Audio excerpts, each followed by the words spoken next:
สบายดีทุกคนมื้อนี้ค่อยจะพาพวกเจ้ามาอนามัยตู้ซักผ้าเนาะบางเทื่อนะตู้ซักผ้านี่มันกระดังคุลุงคลิงคลังคลังอยู่เนาะก็ย้อนหยังก็ย้อนสาเหตุที่เฮานะบางทีก็ซักผ้าห่มบางทีก็ซักผ้าปูบอนนอนเนาะบางทีก็ซักเสื้อผ้าต่างๆเนาะมันจะมีกระดุมติดในนั้นบ่สินะสลายมันจะเป็นประมาณนี้แต่มื้อนี้เฮาจะมาอนามัยนะเอาสิมาแกะเบิ่งนำกันเลย เวลาแกะนี่ฮั่นบ่ต้องงัดปุ๊บปัดค่อยๆมีแต่เอามือเน่นไปเน่นมาเอามือค่อยๆแบบนี้มันหักจะค่อยๆออกเองดอกนะได้แล้วเห็นปะได้แล้ว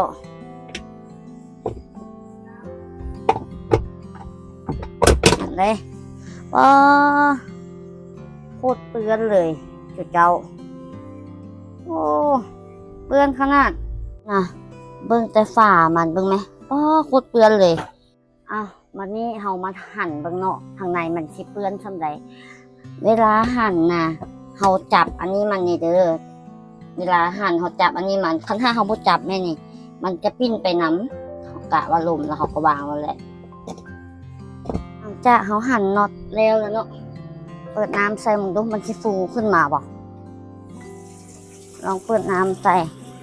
อันนี้มันสิฟูขึ้นมาบ่นี่ให้บอกฟูขึ้นมาแล้วโดยที่เราบ่ต้องใส่แหงทุกคนบางสร้างเนาะบางสร้างนี่เขาเจ้าเอาอนุญาตเนาะขึ้นไปเลยแล้วเอาตีนเหยียบแล้วดึงเนาะบางสร้างเนาะแต่ว่าสำหรับเฮานี่วิธีง่ายๆก็คือเอาน้ำใส่แบบนี้มันก็ฟูขึ้นมาเลยเนาะมีฮอตเครื่องอยู่ในนี้ทุกคนหลังจากเขาปล่อยน้ำออกแล้วเบิดแล้วเนาะเขาก็มาเบิ่งกันว่ามันจะเปื้อนบ่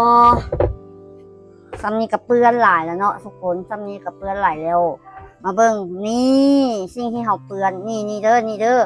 อันนี้แหละเนาะมันเฮ็ดให้เขาปั้นบ่สะอาดหรือว่าปั้นซ่าเนาะตอนนี้เขาจะไปอนามัยวันนี้เรามาอนามัยกันเลยเนาะทุกคนเนาะตัวนี้กับตัวที่หัวมันหั่นอนามัยตัวนี้อนามัยล้างเลย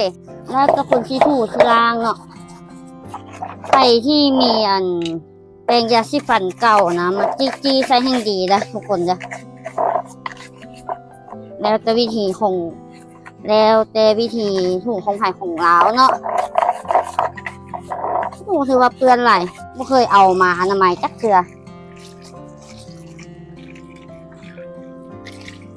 ทำนี่กระแจมแล้วเนาะ